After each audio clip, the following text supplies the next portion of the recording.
என் நெஞ்சில் குடியிருக்கும்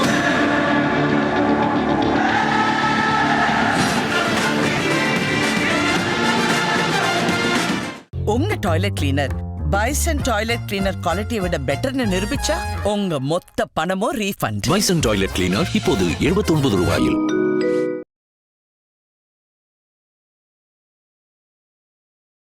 சமூகம் எப்படி எடுத்துக்க போகுது அப்படின்றது தெரியல. நமக்கே வந்து பயமா இருக்கு. இந்த மாதிரி பசங்க பார்க்கும்போது இப்போ நமக்கே ஒரு பயம் வருது இல்லையா? இயல்பா இப்போ நீங்கள் ஒரு ஃபேமிலி மேனாக இருக்கீங்கன்னா உங்களுக்கு இயல்பான அந்த பயம் வந்துடும்.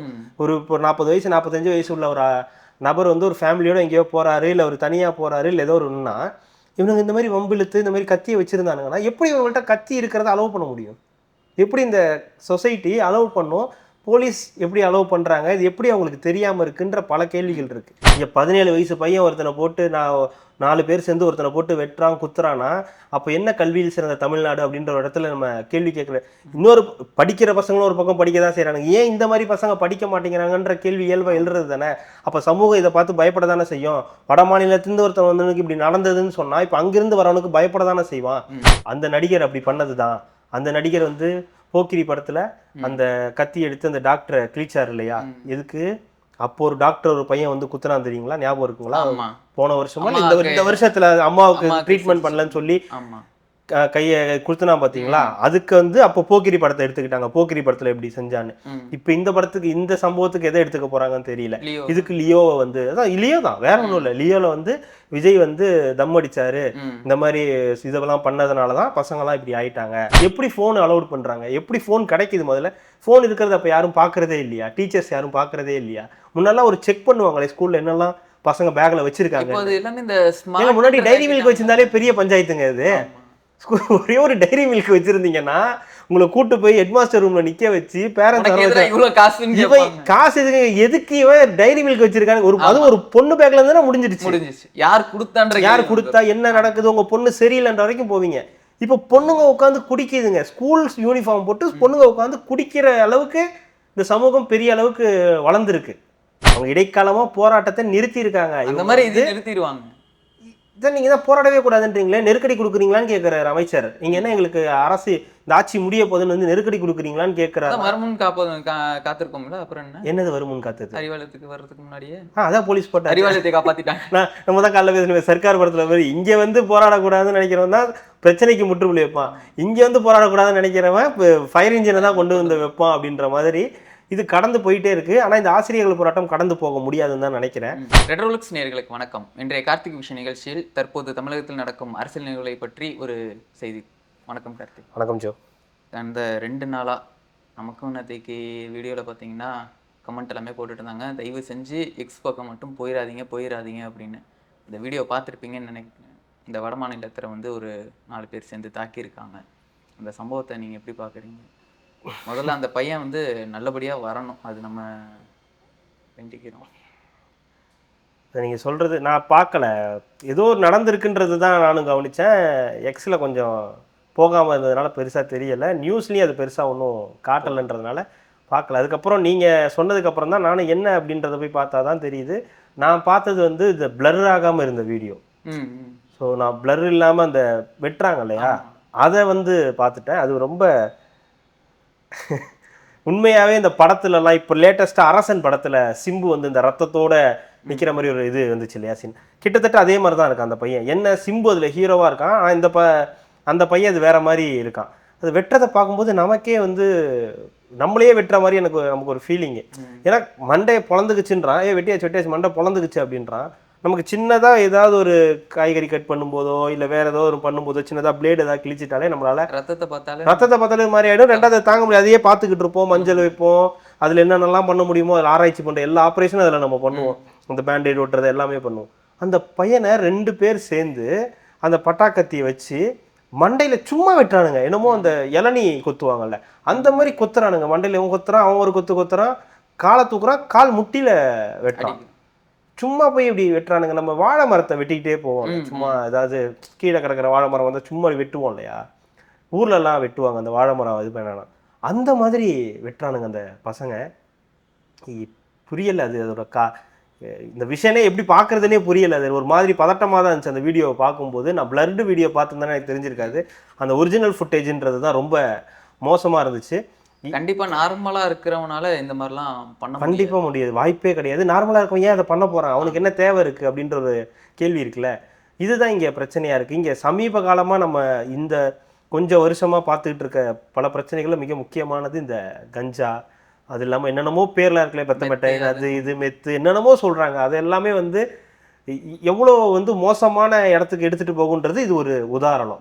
இதுக்கு முன்னாடியும் நிறைய சம்பவங்கள்லாம் நடந்திருக்கு. இங்க அங்கங்க நடக்கதான் செய்யுது. வீட்டுகளுக்குள்ளாரே நடக்குது, தெருக்களுக்குள்ளார நடக்குது, அவங்களுக்குள்ள பிரச்சனைகள் வருதுன்றதெல்லாம் நம்ம பார்க்கலாம். ஆனா அந்த மாதிரி நடக்கும்.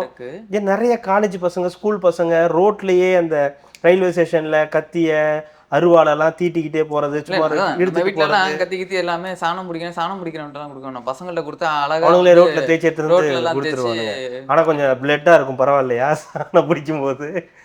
இல்ல அந்த அளவுக்கு ரொம்ப மோசமா இருக்குன்றது வருத்தமா இருக்கு, ரொம்ப கஷ்டமா இருக்கு, பயமா இருக்கு. முதல்ல நீங்க ஒரு இடத்துக்கு போகணும் அப்படின்னா அந்த இடத்துல இந்த மாதிரி ஒரு கேங் இருந்துச்சு, இந்த மாதிரி சின்ன பசங்க கத்தியோட இப்படி இருக்கானுங்கன்னா யோசிச்சு பாருங்க, உங்களால என்ன பண்ண முடியாது. கொஞ்சம் கூட நினைச்சு பார்க்க முடியல. இது ஒரு செய்தி பார்த்தோம், அதுக்கு ஒரு வாரத்துக்கு முன்னாடின்னு நினைக்கிறேன், கணவரை கொன்று கிரைண்டர்ல போட்டு. ஆமா, அது இப்ப லேட்டஸ்ட் சம்பவங்கள் இந்த நீங்க கடத்த 1 வருஷம் 2 வருஷத்துல பார்த்துருந்தீங்கன்னா மனைவியை கொன்று, அது வேற, மனைவியை கொன்று அரைத்து இது ஊத்திட்டாரு, கழுவி ஊத்திட்டாரு, கொண்டு போய் இது ஊத்திட்டு வந்துட்டாருன்னு ஒரு பக்கம். இன்னொரு பக்கம் மனைவி இந்த மாதிரி கணவனை இந்த மாதிரி பண்ணிட்டாங்க, கிரைண்டர்ல போட்டு ஆட்டிட்டாங்க. எப்படி ஆட்டினாங்க தெரியல, அது என்ன மனநிலையில பண்ணுவானுங்கன்னு தெரியல. அதே மாதிரி ஒரு மனநிலையில தான் இந்த பசங்க பண்ணது. வீடியோ எடுக்கிறானுங்க, அதுதான் அதுல ஹைலைட். அதாவது இந்த மாதிரி பண்றவன் முதல்ல இதெல்லாம் எடுக்கவே மாட்டான். ஒண்ணு கொலை பண்றவனா இருப்பான், ப்ராப்பர் கூலிப்படை அந்த மாதிரி இருந்தானா கொலை பண்ணிட்டு அதுக்கான காசை வாங்கிக்கிட்டு ஓடிடுவான், தலைமறைவா இருப்பான், ஏதாவது ஒண்ணு பண்ணுவான். இவனுங்களுக்கு அந்த வெறி, அந்த ரீல்ஸ் வெறி மோகத்துல ஒருத்தனை பிடிச்சி அவன் வந்து ஸ்டேஷன்ல அந்த ட்ரெயின்ல போகும்போது அவனை பார்த்து ஏதோ வம்பிழுத்துருக்கானுங்க, அதோட முடிஞ்சிருச்சு. அங்கிருந்து அதுக்கப்புறம் அவன் இறங்கினதுக்கு அப்புறம் அங்கிருந்து அவனை தூக்கிட்டு போய் ஒரு இடத்துல கொண்டு போய் வச்சு அதை வீடியோ எடுத்து அதை இன்ஸ்டாலையும் போடுறானுங்கன்னா அப்போ அவனுங்களுக்கு எவ்வளோ வந்து ஒரு ஃப்ரீடம் இருக்கு பாருங்க இங்க. ஸோ 17 வயசு பசங்கன்னா அவனுக்கு என்ன படிச்சிருக்கணும், நியாயப்படி 12th படிச்சிருக்கணும். ஏன் படிக்கலை, ஏன் இவங்கெல்லாம் ஸ்கூல் போகல, காலேஜ் போகாமல் இருக்கானுங்க. இதில் 17 வயசு கீழே உள்ள பையன் ஒருத்தர் இருக்கான்னு நினைக்கிறேன். இதில் 3 பேர் 17 வயசு, இன்னொரு பையன் சின்ன பையன் நினைக்கிறேன். அந்த பையனுக்கு மட்டும் ஜாமீன் கொடுத்துருக்காங்க, ஏதோ உடம்பு சரியில்லைன்னு சொல்லி ஜாமீன் கொடுத்துருக்காங்க. மற்ற 3 பேருக்கும் இது ஜெயில் சொல்லியிருக்காங்க. இது நம்மளால எப்படி எடுத்துக்கிறதுனே தெரியல. கஞ்சா பிடிச்சிட்டு இந்த மாதிரிலாம் நடக்குதுன்றத பார்க்குறோம். இன்னைக்கு நீங்க சொல்ற மாதிரி எக்ஸை ஓப்பன் பண்ணாலே அது சம்பந்தமான வீடியோஸ் தான் வருது. அதாவது அந்த பசங்க என்னெல்லாம் பண்றாங்க, எப்படி எல்லாம்.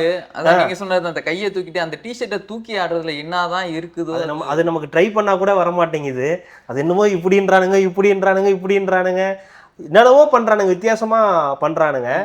ரெண்டாவது இதை வந்து இது இந்த சமூகம் எப்படி எடுத்துக்க போகுது அப்படின்றது தெரியல. நமக்கே வந்து பயமா இருக்கு. இந்த மாதிரி பசங்க பார்க்கும்போது இப்போ நமக்கே ஒரு பயம் வருது இல்லையா. இயல்பா இப்போ நீங்கள் ஒரு ஃபேமிலி மேனாக இருக்கீங்கன்னா உங்களுக்கு இயல்பான அந்த பயம் வந்துடும். இப்போ 40 வயசு 45 வயசு உள்ள ஒரு நபர் வந்து ஒரு ஃபேமிலியோட எங்கேயோ போறாரு, இல்லை ஒரு தனியாக போறாரு, இல்லை ஏதோ ஒன்றுனா இவனுங்க இந்த மாதிரி வம்பிழுத்து இந்த மாதிரி கத்தியை வச்சிருந்தானுங்கன்னா எப்படி இவங்கள்ட்ட கத்தி இருக்கிறத அலோவ் பண்ண முடியும்? எப்படி இந்த சொசைட்டி அலோவ் பண்ணும்? போலீஸ் எப்படி அலோவ் பண்ணுறாங்க? இது எப்படி அவங்களுக்கு தெரியாமல் இருக்குன்ற பல கேள்விகள் இருக்கு. இல்லை, வெறும் 17 வயசு பையன் இவங்களுக்கு ஒரு கஞ்சா கிடைக்கும் போது இந்த கஞ்சா எங்கே விற்குதுன்றது நம்ம போலீஸுக்கு தெரியாதா? தெரியல. அதுதான் இங்கே பெரிய பிரச்சனையாக இருக்குது. தெரியலன்னா அப்படி சொல்லலை, தெரியல என்ன நடக்குதுன்றது தெரியல. இன்னைக்கு திரு அஸ்ரா கார்க் அவர்கள் IPS அவர்கள் என்ன சொல்கிறாங்கன்னா, அந்த மாதிரி சம்பவங்கள் இப்போல்லாம் ரொம்ப கஞ்சான்றதை நம்ம பிடிச்சிக்கிட்டு இருக்கோம், பல வெளி மாநிலங்களில் போய் பிடிச்சிக்கிட்டு இருக்காங்க, ஒட்டு மொத்தமாக எடுக்கிறாங்கலாம் எல்லாருமே சொல்கிறாங்க. அவர் செய்யாமல்லாம் இல்லை, ஆனால் செய்கிறாங்க. ஆனால் இங்கே இது ஊடுருவிச்சு, பல இடங்களுக்கு ஊடுருவிச்சு. நீங்கள் ஒன்றும் இல்லை, ஸ்கூல்ல இருக்கிற பசங்க போடுற ரீல்ஸை பாருங்களேன், அதுவே அவ்வளோ மோசமா இருக்குது. ஒரு 4-5 பசங்க இருக்கானுங்க, திடீர்னு அந்த சினிமா டயலாக்கை எடுத்து ரீல்ஸ் போடுறானுங்க. வடச்சென்னையிலேருந்து அந்த ஒரு ரீல்ஸ் எடுத்து நம்ம காப்பாத்திக்கிறதுக்கு பேர் ரவுடி சொன்னா நம்ம ரவுடிசம் பண்ணுவோம் அப்படின்னு சொல்லி ஒரு டயலாக் எடுத்து போடுறானுங்க. என்னென்னமோ வடச்சென்னைன்னு சொல்லல, முட்டு கொடுத்தாரு பாத்தீங்களா? அது எல்லாருமே அது விட்டுருங்க, அந்த பக்கமே போகாதீங்க. இந்த மாதிரி விஷயங்கள், இந்த மாதிரி வடச்சென்னைன்னு சொல்லலை, இந்த மாதிரி நிறைய பசங்க, இந்த மாதிரி இருக்கிற பசங்க இந்த மாதிரி இதுக்கு அடிக்ட் ஆகுறாங்க. ரீல்ஸு இந்த மாதிரி விஷயத்துக்கு கொஞ்சம் வருஷத்துக்கு முன்னாடி நினைக்கிறேன், போன வருஷமா அதுக்கு முந்தின வருஷமோ தெரியல, ஏறுனா ஜெயிலு இறங்குனா ரயில் ஏதோ ஒரு பஞ்சில் பேசின பையன் சமீபத்தில் ஒரு 2-3 மாதத்துக்கு முன்னாடி ஜெயிலுக்கு போகிறத அந்த வீடியோலாம் வந்துச்சு. இவர் தான் அந்த டயலாக் பேசினவருன்னு சொல்லி. அந்த பையன் ஸ்கூலில் அந்த பையன் சொன்ன டயலாக் உண்மையாகவே அவன் ஜெயிலுக்கு போகிறான். இப்போ இந்த பசங்களும் அதே மாதிரி தான். அப்போ 17 வயசு பசங்க படிக்காமல் என்ன பண்ணுறானுங்க? இதில் ஒரு கேள்வி இருக்குல்ல. இப்போ இந்த இடத்துல இப்போ நம்ம யாரை கேள்வி கேட்க முடியும்? அரசை தான் கேள்வி கேட்கணும். கண்டிப்பா அரசில் உள்ள அமைச்சர்களை தான் கேள்வி கேட்கணும். இந்த பள்ளி கல்வித்துறை அமைச்சர் யார்? ஸோ அவரு இப்போ இதுக்கு பதில் சொல்லணும்ல. ஏன் அந்த பசங்க ஸ்கூல் போகலை? 207 பள்ளிகள் மூடல்னு சொல்லி ஒருத்தர் மேடையில் வந்து பேசுகிறாரு, அதுக்கு நீங்கள் பதில் சொல்ல மாட்டேங்கிறீங்க. அதுக்கு உடனே தமிழ்நாடு ஃபேக்ட் செக் டீம்னு ஒரு டீம் வந்து ஒரு பதில் சொல்லுது. உடனே அந்த அதுக்காக புலனாய்வு புலிகள்லாம் பண்ணுவாங்களா, அவங்களாம் உடனே எடுத்துகிட்டு வந்து பார்த்தீங்களா இது இதுக்காக தான் மூடப்பட்டிருக்குது, எதுக்காக பண்ணியிருக்காங்க தெரியுமா, இது என்ன தெரியுமா, அது என்ன தெரியுமான்னு இந்த பிம்பத்தை கட்டமைக்கிறதுலயே இருக்காங்களே தவிர உண்மை என்னன்றது சொல்லல. அவங்க வந்து படிக்கலன்னா அதுக்கு நாம என்ன பண்றதுன்னு தான் அவங்க பேசுவாங்க தவிர, நாங்க அவங்க வந்து படிக்கிறதுக்காக எல்லா வசதிகளும் நம்ம செஞ்சுதான் கொடுத்துருக்கோம். அவங்க வந்து படிக்கலன்றதுக்காக நம்ம எதுவும் பண்ண முடியாது. எல்லாருமே எல்லா ஸ்கூல்லையும் எல்லாம் பண்றது தான். தமிழ்நாடு சிறந்து இருக்கு, கல்வியில் எதெல்லாம் சிறந்து இருக்கு, கல்வியில் சிறந்த தமிழ்நாடுன்னு சொல்றீங்க. இங்க 17 வயசு பையன் ஒருத்தனை போட்டு நான் 4 பேர் சேர்ந்து ஒருத்தனை போட்டு வெட்டுறான் குத்துறானா, அப்போ என்ன கல்வியில் சிறந்த தமிழ்நாடு அப்படின்ற ஒரு இடத்துல நம்ம கேள்வி கேட்கல. இன்னொரு படிக்கிற பசங்களும் ஒரு பக்கம் படிக்க தான் செய்கிறாங்க. ஏன் இந்த மாதிரி பசங்க படிக்க மாட்டேங்கிறாங்கன்ற கேள்வி இயல்பாக எழுறது தானே. அப்போ சமூகம் இதை பார்த்து பயப்பட தானே செய்யும். வட மாநிலத்திலிருந்து ஒருத்தன் வந்தவனுக்கு இப்படி நடந்ததுன்னு சொன்னால் இப்போ அங்கிருந்து வரவனுக்கு பயப்பட தானே செய்வான். இங்கே ஏகப்பட்ட வட மாநில பசங்க இங்கே வேலை செய்கிறாங்கன்றது இங்கே எல்லாருக்கும் தெரியும். அவங்கள வச்சு தான் இங்கே நிறைய வேலைகள் இப்போ இயங்கிக்கிட்டு இருக்குன்றதும் தெரியும். நிறைய தொழில்கள் அவங்கள நம்பி தான் நடந்துகிட்டு இருக்குன்னும் போது இப்போ அவங்களாம் வர பயப்படுவாங்களே. இதுவும் இப்படி ஒரு சம்பவம் நம்ம ஊரில் நடக்கும்போது அது வேற. இப்போ அங்கே போய் நடக்கும்போது அவங்களுக்கு என்ன ரியாக்ஷன் இருக்கும், எப்படி யோசிப்பாங்க? இதை இனிமேல் போகலாமா, இந்த இடத்துக்கு போகலாமா, சென்னைக்கு நம்பி போகலாமா அப்படின்ற ஒரு யோசனைகள்லாம் அவங்களுக்கு இருக்க தானே செய்யும். ஏன்னா நம்ம வளர்ந்து வர மாநிலன்றதுனால தான் அவங்க இங்கே வராங்க. நம்மள்கிட்ட நல்லா இருக்குது, இங்கே வந்தால் சேஃபாக இருக்கலாம், இங்கே வந்தால் சம்பாதிக்கலான்ற நம்பிக்கையில் வராங்க. இந்த மாதிரி சம்பவங்கள் நடக்கும்போது அது கண்டிப்பாக அடிபடுறதுக்கான வாய்ப்புகள் இருக்குது. அதை வந்து இந்த அரசுலாம் புரிஞ்சுக்கணும். அப்புறம் கஞ்சாவை பற்றி கேட்டீங்க. அந்த பர்டிகுலர் இந்த விஷயம் வந்து பார்த்தீங்கன்னா எங்கே பார்த்தாலும் ஊடுருவிடுச்சு. சின்ன சின்ன பசங்கள்ட்டையும் கிடைக்குது. பார்ட்டிஸ்லாம் இதுதான் நடக்குது. பெரும்பாலும் இப்போ வந்து பார்த்தீங்கன்னா முன்னாடியெல்லாம் குடிச்சிட்டு போனால் அந்த மாதிரி போனால் மாட்டி போன்றதுனால அது எடுத்துக்கிறது இல்லை. அதுக்கு பதிலாக இது ரொம்ப சீப்பாக கிடைக்குது. ப்ளஸ் மாட்டிக்கவும் மாட்டோன்றதுனால அதை ஈஸியாகவும் செஞ்சுக்கிறாங்க. ரொம்ப ஃப்ரீயாக கிடைக்குதுன்றது தான் பெரும் பிரச்சனைங்க. இங்கே எங்கே மாசு அவர்கள் சொல்கிறார், அமைச்சர் மாசு அவர்கள் சொல்கிறாரு, எங்கே கிடைக்குதுன்னு சொல்லுங்கள். அப்படி கிடைக்குதுன்னு சொன்னீங்கன்னா உங்களுடைய ரகசியம் காக்கப்படும். எப்படி காக்கப்படும் பார்த்தீங்களா? அந்த வீடியோவும் பார்த்தேன். ரகசியம் காக்கப்பட்டதுனால போயிட்டு நேரடியாக போயிட்டு அந்த நேரடி தாக்குதல்களே போட்டு கொடுக்குற. ஆமாம், இப்படியெல்லாம் நடக்கக்கூடிய இடங்கள்ல இந்த மாதிரி சம்பவங்கள்லாம் வந்து பெரிய துரதிர்ஷ்டம். நமக்கு வந்து பார்த்தீங்கன்னா இந்த மாதிரி சம்பவங்கள் நடக்கிறதுன்றது தமிழ்நாட்டுக்கு தான் அவமானம். இது வந்து இந்த திமுக அரசு அதிமுக அரசு அப்படின்லாம் சொல்லலை. இதில் இன்னும் சிலர் வந்து எக்ஸில் இதுக்கு காரணம் அவர் தான், அந்த நடிகர் அப்படி பண்ணது தான், அந்த நடிகர் வந்து போக்கிரி படத்தில் அந்த கத்தி எடுத்து அந்த டாக்டரை கிழிச்சார் இல்லையா, எதுக்கு? அப்போ ஒரு டாக்டர் ஒரு பையன் வந்து குத்துனா தெரியுங்களா, ஞாபகம் இருக்குங்களா? போன வருஷமா இந்த வருஷத்துல அம்மாவுக்கு ட்ரீட்மெண்ட் பண்ணலன்னு சொல்லி கையை குடுத்துனா பாத்தீங்களா? அதுக்கு வந்து அப்போ போக்கிரி படத்தை எடுத்துக்கிட்டாங்க. போக்கிரி படத்துல எப்படி செஞ்சான்னு. இப்ப இந்த படத்துக்கு இந்த சம்பவத்துக்கு எதை எடுத்துக்க போறாங்கன்னு தெரியல. இதுக்கு லியோவை வந்து அதான் லியோ தான், வேற ஒன்றும் இல்லை. லியோல வந்து விஜய் வந்து தம் அடிச்சாரு, இந்த மாதிரி இதெல்லாம் பண்ணதுனாலதான் பசங்கெல்லாம் இப்படி ஆயிட்டாங்க அப்படின்னு இப்போதைக்கு விஜய். நாளைக்கு வேற ஒரு நடிகர் வந்தா அவரு படத்துல ஏதாவது ஒண்ணு நடந்திருக்கும், அதை எடுத்திருந்து. இது வந்து சும்மா சப்பக்கட்டு கட்டுறது, எதுக்கு எடுத்தாலும் விஜய் எடுத்து உள்ள இழுத்து போட்டுக்கிட்டு இதெல்லாம் பண்றது. அவர் படத்துல அப்படி ஒன்று நடந்திருக்குன்னா ஓகே, படங்கள்ல பார்த்தும் சில பேர் கெட்டு போறாங்க. ஆனால் படம் மட்டுமே காரணம் கிடையாது கெட்டு போறதுக்கு, அதுவும் ஒரு காரணம். மற்றபடி சொசைட்டியும் ஒரு காரணம். அரசும் கவனிக்க வேண்டியது இதில் மிக முக்கியமான இடத்துல இருக்கு. கஞ்சாவே கிடைக்கலன்னு எப்படி ஒரு அமைச்சர் சொல்ல முடியும்னு எனக்கு புரியவே இல்லை. உங்களுக்கு நீங்க இருக்கிற பக்கத்துலயே கிடைக்குது. அது ரொம்ப சர்வசாதாரணமா கிடைக்குது, ஸ்கூல் பசங்களுக்கு கிடைக்குது. எப்படி ஸ்கூல்ல முதல்ல போன் அலௌடு? நம்ம இவ்வளோ பேசுகிறோம், கஞ்சா வரைக்கும் போகிறோம். நம்ம ரீல்ஸ் போடுறானுங்க ஸ்கூலில். எப்படி போட முடியும் ஸ்கூலில் ரீல்ஸு? எப்படி ஃபோன் அலௌட் பண்ணுறாங்க? எப்படி ஃபோன் கிடைக்குது? முதல்ல ஃபோன் இருக்கிறது அப்போ யாரும் பார்க்குறதே இல்லையா? டீச்சர்ஸ் யாரும் பார்க்குறதே இல்லையா? முன்னெல்லாம் ஒரு செக் பண்ணுவாங்களே ஸ்கூலில் என்னெல்லாம் பசங்க பேக்கில் வச்சுருக்காங்க. முன்னாடி டைரி மில்க் வச்சுருந்தாலே பெரிய பஞ்சாயத்துங்க இது.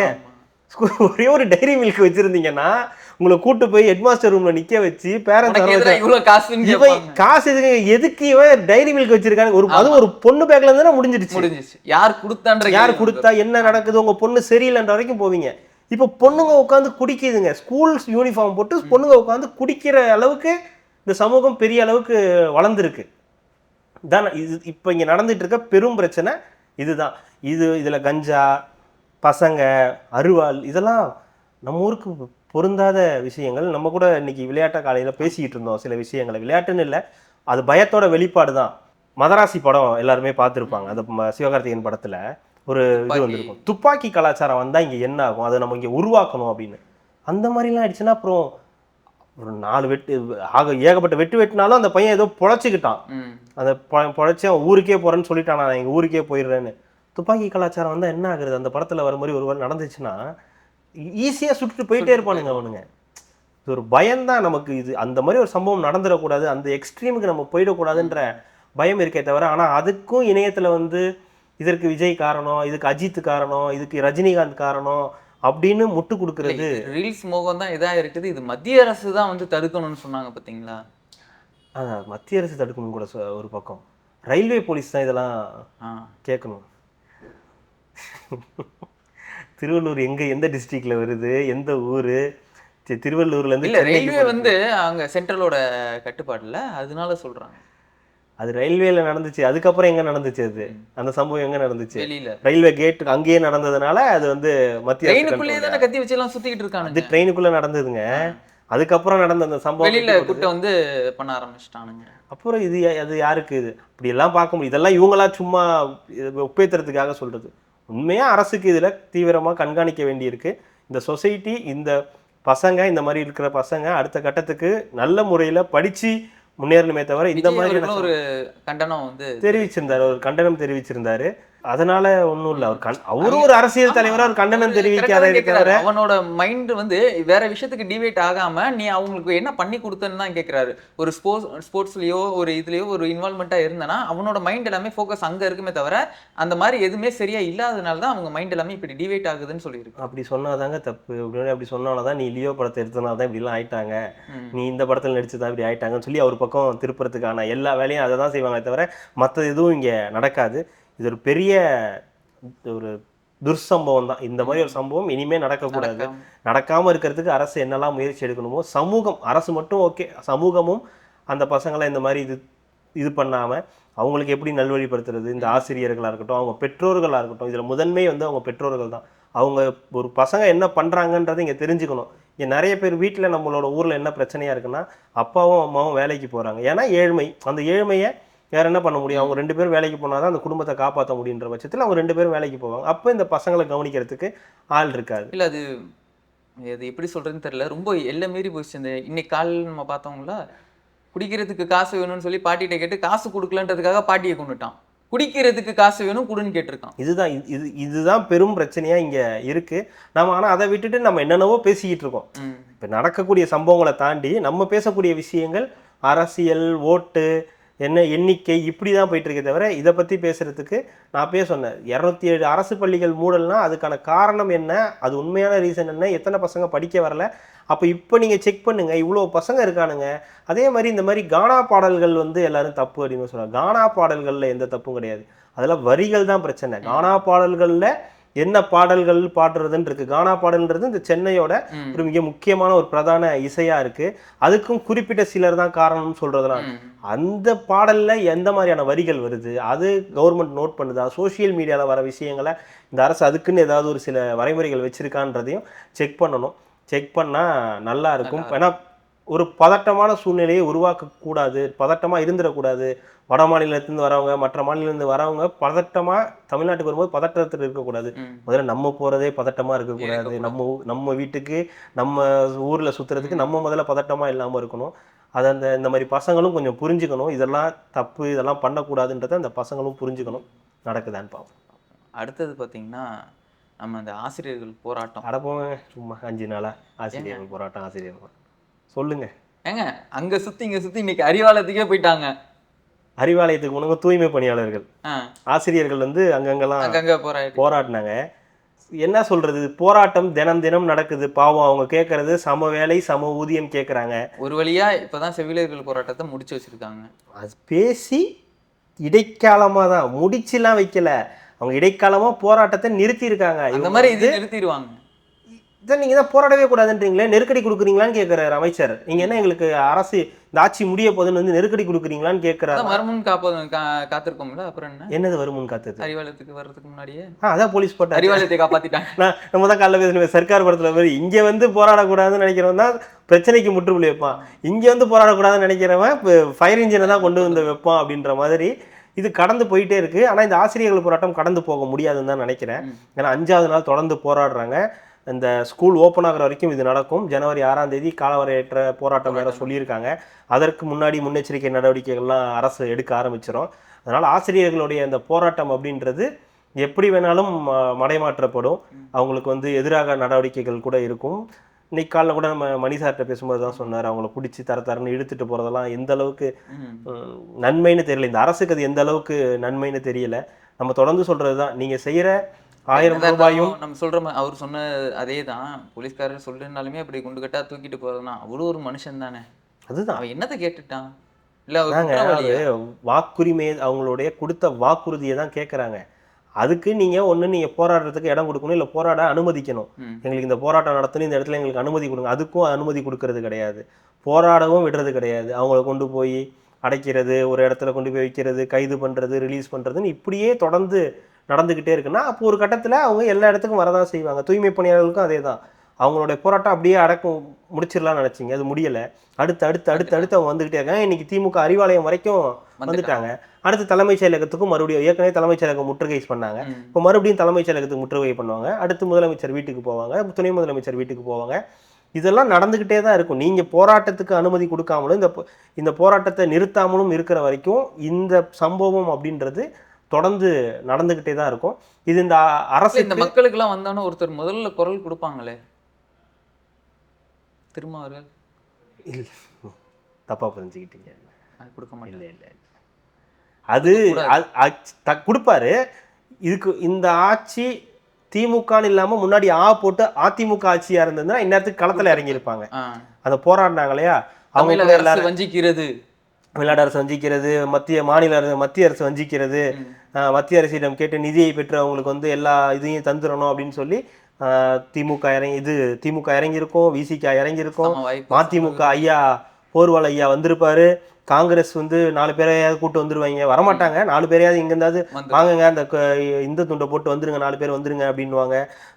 மார்க்சிஸ்ட் கம்யூனிஸ்ட், இந்திய கம்யூனிஸ்ட்ல என்னத்துக்கு சிவப்பு துண்டை போட்டு பயங்கரமா இறங்கியிருப்பாங்க. என்ன நினைச்சுக்கிட்டு இருக்கீங்க அப்படின்னு படுத்திருப்பாங்க. திமுக ஆட்சின்னு என்ன பண்றதுன்னே தெரியல. இவருமே வாயை திறக்காம இருக்காரு எடப்பாடி. அவரும் வந்து இப்போ சுற்றுப்பயணம் அவர் மாட்டிக்க கூடாதுன்னு அவர் முடிவு பண்ணிட்டாரு. நம்ம இப்போ வாக்குறுதி கொடுத்தா நம்ம சிக்கிடுவோம், அடுத்த ஆட்சி நம்ம ஆட்சியா இருந்துச்சுன்னா நம்ம வந்து கேட்டா ஏதாவது நீங்க தானே வாக்குறுதி கொடுத்தீங்கன்னு. அதனால ஒரு ஸ்டாலின் மாதிரிலாம் போய் வாக்குறுதி கொடுக்குற ஐடியாலாம் கிடையாது. மேடையிலேயே இருந்து எதையாவது சொல்லி திமுக அரசு இது செய்யவில்லை, திமுக அரசு அது செய்யவில்லைன்னு சொல்லிட்டு எஸ்கேப் ஆயிடலாம் அப்படின்ற ஒரு பிளான் தான் வந்து அவங்களுது. எல்லா எதிர்கட்சியும் அப்படிதான் இருக்கு. விஜய் உட்பட எல்லாருமே வந்து மௌனமாக தான் இருக்காங்க. அதாவது இது வாக்குறுதி கொடுத்துட்டா நம்மளால செய்ய முடியாது, ஏன்னா இது செய்ய முடியாத வாக்குறுதி தான். இதுக்கு மக்கள் கிட்ட உண்மையா சொல்லிட்டு போங்க. ஆமா இது வந்து பெரிய நம்பர் தான், அந்த அமௌண்ட்ன்றது பாத்தீங்கன்னா ஒரு பெரிய நம்பர் தான், இது கொடுக்க முடியாதுன்னு தெரியும்.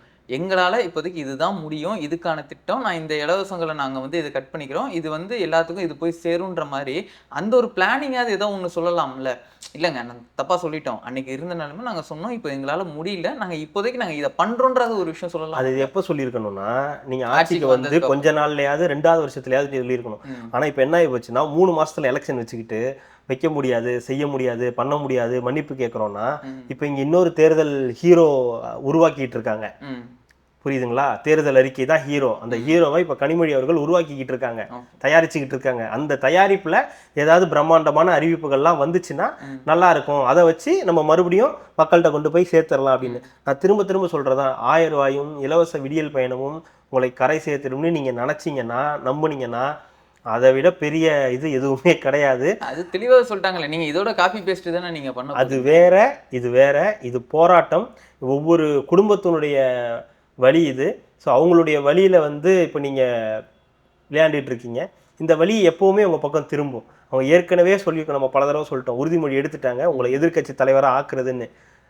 எதிர்கட்சி தலைவராக ஆகுறதும் ஆளுங்கட்சி தலைவராக ஆகுறதுன்றதும் உங்கள் கையில் தான் இருக்குது. ஏன்னா அவங்க ஒன்றுமே கேட்கலங்க, இங்கே கொடுத்த வாக்குறுதியை தான் கேட்குறாங்க.